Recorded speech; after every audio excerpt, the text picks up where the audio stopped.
As you guys can probably figure out, neither of us three students volunteered. We were volunteers for this. Really, there's nothing we could do. I mean, so we're doing this now. So, but I'm really honored to be here. I'm perplexed a little bit on what to say. I literally wrote this about 11 o'clock last night. And I figured that they probably voted me in because I was the oldest. Or Denny and I, we were sort of the folks that kind of were the grandparents almost. I'm the age of most of their parents here. And I told some people that my tattoos are older than they are. That's not a lie. And I think the shirt's from 1972. Montgomery Ward. So my first thought was to try to make this a sort of comedic bit, like a roast. You know, I was just thinking, oh, this would be so awesome to burn all these people. Staff, teachers, no one's going to be held back, you know. But I was really thinking, you know, most important, I didn't want to offend anyone, even though I usually do. And really, our massage licenses are still in Sean Moore's hands. I figured that I just really need to speak from the heart. And so I did a little research like Kevin. I looked for, I didn't really look too hard. I looked at some speeches, you know, some ideas. And, you know, most of the speeches, I've seen some really inspiring graduation, commencement speeches. Usually they're like honorary or graduates. They end up giving all these words of advice, you know, and how to do things, and I just certainly didn't feel comfortable as a peer doing anything like that, so I really wanted to speak of my time at Cortiva and kind of what I learned. My first degree was in sociology, and I learned then that really school is not for learning what's on the test. You know, I only remember that P go go Q is Patrick go go quickly. I'm not going to remember all those things that you plan for, insertions, things like that, but as a sociology major, I learned that it's the secondary features of education that are important.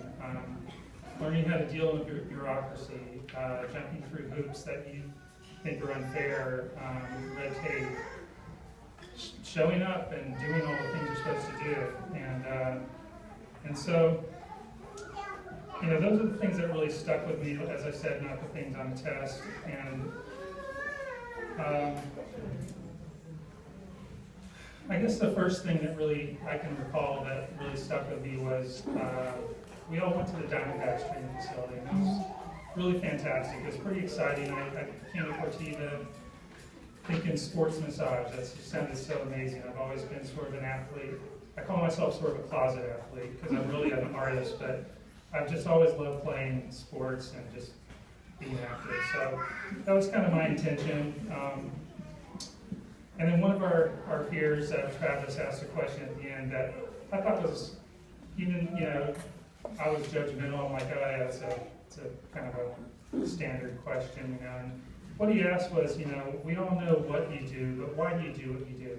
And the answer was really outstanding. These are kind of big time, all kind of jocks, you know, but the wisdom that came out of these folks' mouths really spoke to me, because what they said is that, you know, once you get past, hey, I made it to the major leagues, I'm a big deal, you know, I'm doing all this work, and that kind of starts to get old after a while, and you realize that what you're really there for is to help other people.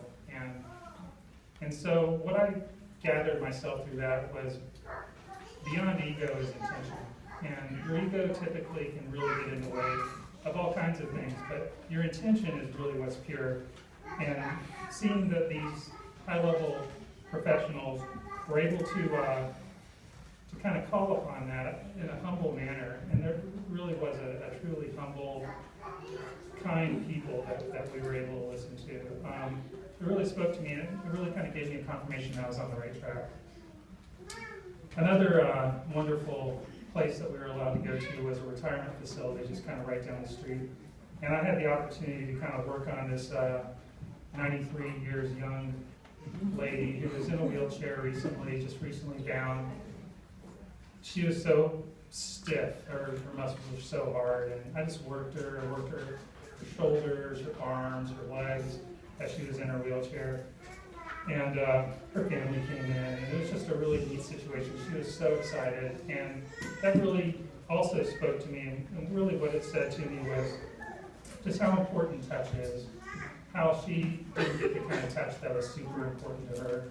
And, you know, even my wife, who's a massage therapist, she works on a couple that, really fine couple, one's a counselor, one's a teacher, been married for hundreds of years, you know, they're super happy, you know, they have a great marriage, but when she went to go, she'll do a double massage, work on the wife and the husband. When she got to the husband, he said, you know, I just couldn't wait for you to be here because, you know, he just realized that the touch that he, even though, you know, they hug, they kiss, they, you know, whatever, but you don't get all the kind of special touch that you can get in a massage. You know, there's body parts of attention that need touch. Touch is powerful. And that situation really spoke to me as well. It really helped turn my attitude of what I wanted to do with massage. It was at that point that I realized I want to provide that kind of touch for others. So another, and I'm finishing this up. Another thing I learned was what's good massage and what's bad massage. You know, I think of these things, I'm in my head all the time, it's not a good idea, but certainly technique, you know, we all learned. And, you know, contrary to the secondary benefits of education, our primary benefit was we really learned some great techniques here at Cortiva. It's on us, of course, to really solidify those techniques and use those, but we really learned a lot, and very appreciative to the teachers. The next thing I felt that a good massage is kind of incorporates is being present, having someone there that's actually focusing for an hour, hour and a half, 2 hours, completely on you, whether it's in their diction and what they're saying, or just in their touch. And that was really an important thing for me. Again, allowing that kind intention to kind of flow through your hands into the other person. You know, I get all metaphysical and that kind of stuff. I think it's really awesome. So, and lastly, confidence is something that I felt that we really learned here at Cortiva. You know, my attitude day one, I was nervous. I'm nervous now, but I was nervous on day one. People are freaking out as we're ready to start working on people, and my attitude was, look, this is on Cortiva. If I suck, it's you know. In Brooks' class, I just love those blocks. You know, we really were able to kind of focus on moral stuff, and you know, all the different, you know, working on ourselves, our self-work, and it's during that time, I think, that we were able to gain a lot of confidence, just knowing kind of who we are, being able to focus on ourselves, become better, and then work on our technique and leave that classroom knowing that we're going to do some good. So that confidence is contagious. You know, it goes right into the client. The client expects you to be competent. And I think that we have some really amazing therapists that are graduating right now. Lastly, I learned a lesson from the 4 Agreements. Of course, I'm going to talk about that. It's my favorite book. It's one of the things that I found, again, really confirming as I went through that first couple of blocks in Brooks' class. The 4 Agreements were brought up. In fact, some of Cortiva's, they incorporate some of that into their, I don't know what to call it, signs on the wall, I guess. But they, yeah, that was really a way for me. I just felt that was really, really powerful. And the 4 Agreements are: be impeccable with your word, don't take anything personally, don't make assumptions, always do your best. And it's certainly not easy to live it. I seem to drop the ball every day, you know. But you know, you get frustrated. You're living with these people that involuntarily for 6 hours every day. And we there's good people. We make friends, but we get annoyed and frustrated, tired, and we all have our own issues. And I remember being frustrated, dropping the ball, not using my words impeccably, making assumptions about others, taking things personally, like, hey, you're wasting my time with this stupid question. My attitude wasn't always good. I wasn't doing my best, and I really had to rethink, why am I so frustrated? Why am I irritated? I should be better than this. And it wasn't until I really got to know a few of my students, or my classmates, and really got to know their uniqueness, their eccentric behaviors, their genuineness. I was able to realize, wow, I've kind of been a jerk in my attitude sometimes, and it was really important to me to have that kind of intimacy with these folks that I was going to school with, so I could better myself. And I feel very lucky to be able to spend that time. So in closing, my time at Cortiva was really amazing. The reason being, my first thought, well, teachers. I have 2 other degrees. And there's always teachers that made a big difference. I was a sociology major because the first class I took was sociology, and this teacher was amazing. And I just loved what he taught me. And the teachers here are excellent. I was a former teacher at one point, and I know how difficult it is to kind of contain a classroom, to care about what the kids are learning, to keeping those materials fresh. These are all traits our teachers have here at Cortiva. We have a really, really amazing teachers. They know how to teach. It took me probably a year standing in front of the classroom to know I could pull off a class and not really be confident in the material, but still have the confidence from the class that I was, they were learning. So the teachers are great, but the staff here is really amazing. Callie, Eshan and Shishan,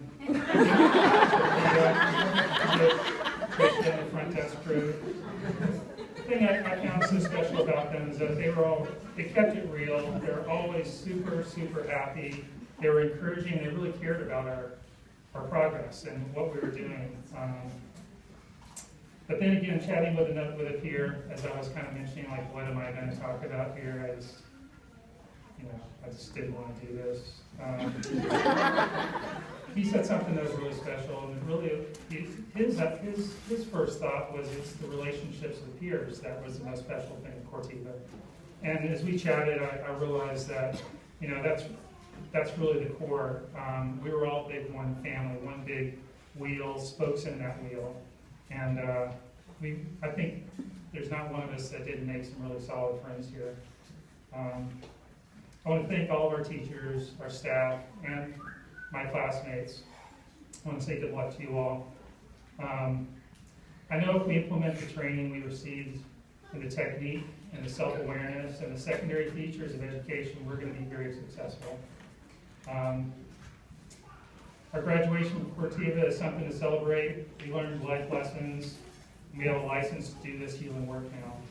So just like there's a time to mourn a traumatic event, we must celebrate these accomplishments. And so there's a party at my house tonight. Everybody's invited. If you want to know where it is, just contact me after. No joke. So anyway, go out and eat, go have fun.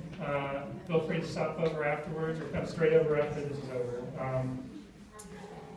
I appreciate all of you. Thank you very much. Let's celebrate.